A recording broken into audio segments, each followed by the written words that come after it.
Bonjour, je m'appelle Suel Nabdar, ingénieur DevOps. J'habite sur Paris et dans la suite tutoriel sur Ansible, je vais vous parler de l'installation de packages. Ansible nous permet d'installer des packages sur des machines distantes. J'ai bien défini mon fichier de configuration ainsi que mes machines esclave 1, esclave 1, esclave 2, machines distantes. Et puis je vais rédiger mon code Ansible, mon playbook Ansible.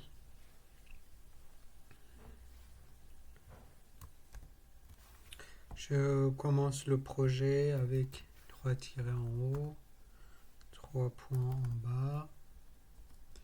Et puis dans le corps, je vais définir un projet par exemple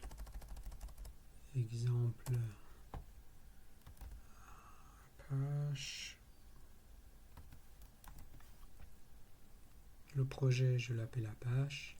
Sur la machine à distance, ça s'appelle slave 1.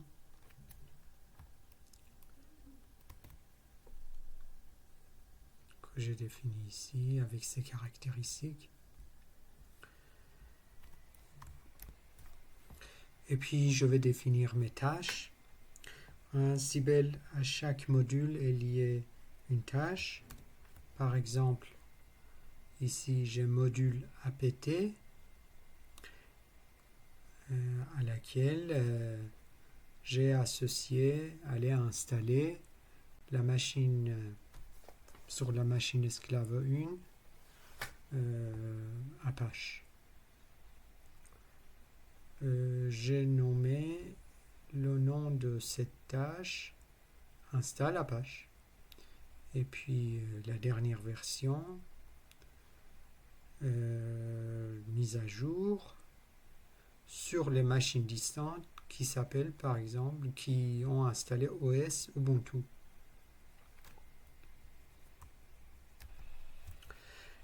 Comme je vous ai dit, on a des clés et des valeurs.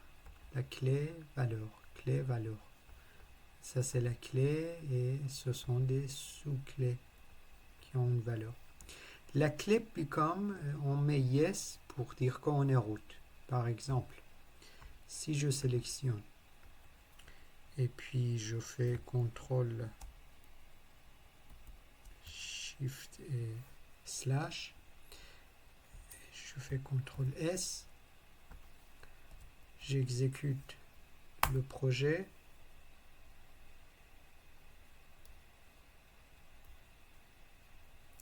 On voit que j'ai un message d'erreur. Fail to lock directory. Ça veut dire il me demande d'être route. Donc permission denied. C'est pour cela qu'on est obligé de mettre la clé become et la valeur yes. CTRL S. Et maintenant, si j'exécute la commande, je vois bien que sur la machine esclave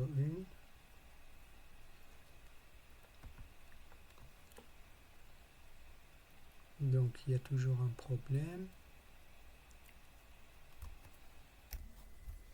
Ce que je vais faire, c'est que je vais me SSH sur la machine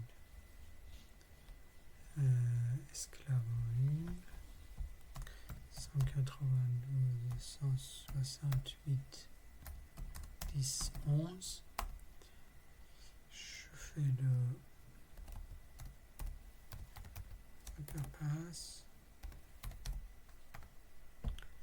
Je suis connecté sur la machine esclave 1 et je fais la commande apt.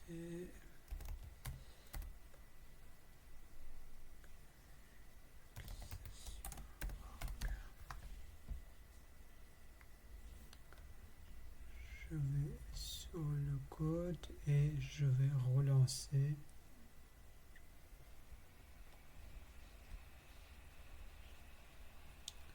Relancer. OS Boxes. Ici je fais exit.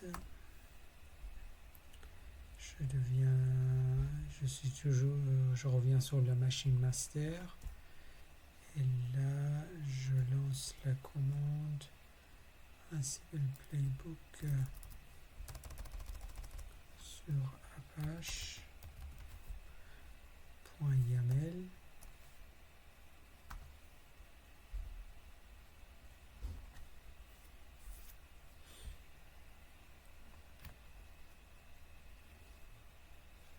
Et je vois que cette fois-ci, il arrive à installer. Become yes, ça veut dire que je suis root et j'ai le droit de installer un package. Sinon, ça m'empêche. Pour vérifier si c'est bien installé, on utilise notre module qui s'appelle module service. Je l'appelle start Apache. C'est une tâche, donc je lis à cette tâche un module. J'utilise les sous-clés name et estate pour module service. Je veux voir si c'est bien démarré ou pas. Donc je réexécute. D'abord j'enregistre, CTRL S, puis je réexécute la commande.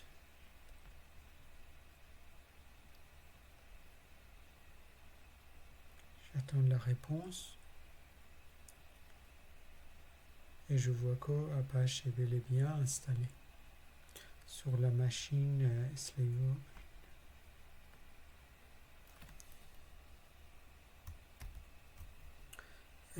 Sinon, il y a une manière pour vérifier que Apache 2 est en train de tourner. Il est redémarré. C'est utiliser commande ad hoc en tant qu'OS Boxes. Utiliser argument service -a pour argument service statual sur slave 1.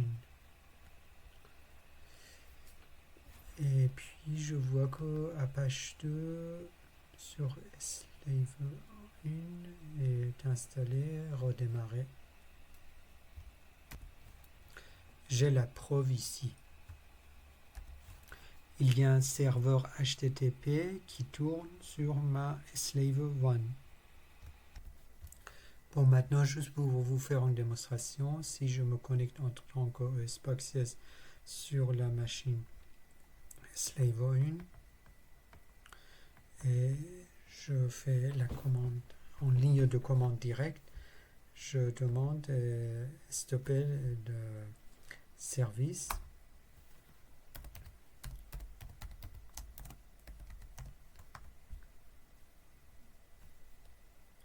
Le service va être stoppé.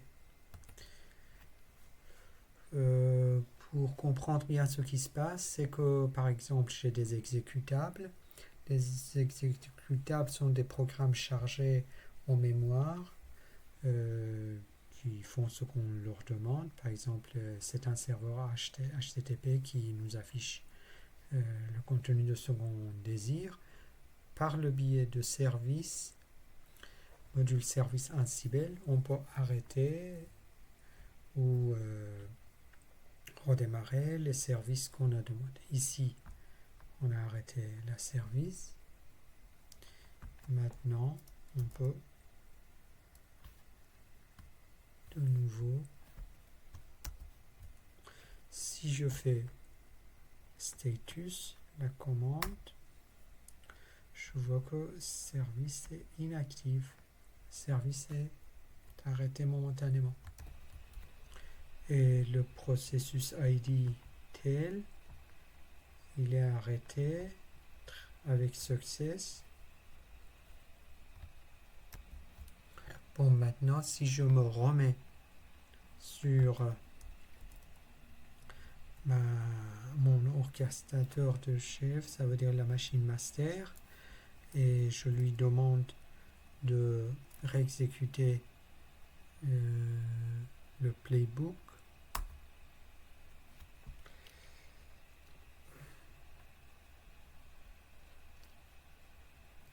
Le fichier apache.yaml est en train de réexécuter en nouveau. Je vois que ça en change. Ça veut dire que ce qui était arrêté, il est redémarré. Maintenant, je vais de nouveau ici sur la machine slave et je demande quel est le statut. Je vois qu'il est maintenant en état running. Fantastique. Pour le mode fin sur service et apt, c'est que j'ai compris que tout ce que je fais sous identité become sur playbook et -b dans le cas de ligne de commande, je peux faire sous identité root. Et j'ai aussi compris qu'il existe en built-in des modules de type package manager apt yum dnf. J'ai aussi compris que ce qui peut être piloté sous forme service comme Apache 2 peut être généré en gestion d'état appartenant à un cible. Voilà.